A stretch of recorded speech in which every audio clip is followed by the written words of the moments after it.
বাচ্চার দুপুরে আনতা তো খাইতাম। অন্যের বাড়ি, অন্যের জমি, থাকতেন বাসা বাড়িতে, নিজে যা আয় করতেন তা দিয়েই সংসার চলত। তবুও যেন শিক্ষার্থী ও দেশের প্রতি ভালোবাসার কমতি ছিল না সানির। গত 4 আগস্ট 2024 ইংরেজি বাড়িতে কাজের কথা বলে বের হয়ে যান। এরপর জড়িয়ে পড়েন বৈষম্য বিরোধী ছাত্র আন্দোলনে। এরপর সানির সাথে কি হয় তা জানতে এবং জানাতে আপনাদের সাথে আছি আমি শামিল হোসেন। ভালো বলতে বলছেন উঠিয়া মাছ চাইছে খুঁটি খাইছেন, খাইয়া খামো ফাঁকার খামর যোগালি খামো যাই কইয়া গেছেন যে আমি খামো যাই। মা এবার কইছেন যে তোলা বাদ করে যাবলে না, ও হইয়া চার পানি খাইয়া তালি গেছেন। আমার ছেলে কইছেন আমি ছিল আর কইছো খামো যা। তারপরে উনি আমরা রুমে মিছিল মাছিল গিয়া খবর আইছে আমার বাচ্চা মারা গেছে।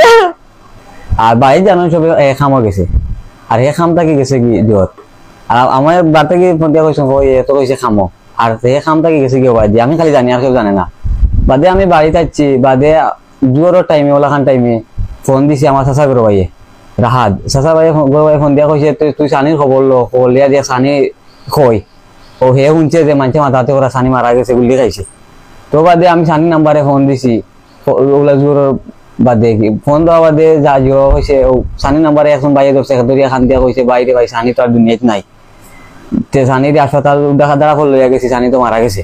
ঘটনাটা ওই যে হয়েছে আপনার ব্রিটিশ স্কুলের আশপাশ ওখান দেখা যায়। 7 মানুষ আমরা পরিবারও আছি, বাচ্চা ছোট আরো 3 বোন রয়েছে, ছোট ভাই এগুলো রয়েছে, বড় বোন বিয়া দিছে খালে। ও বাচ্চার দুপুরে আনতা তো খাইতাম।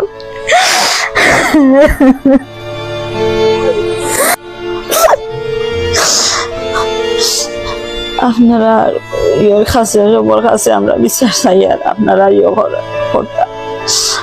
আপনার বাচ্চা আমরা গরিব মানুষ, পড়ার বাড়িও থাকি, আমরা বাড়িঘর নাই, বাসা ভাড়া দিয়ে থাকি।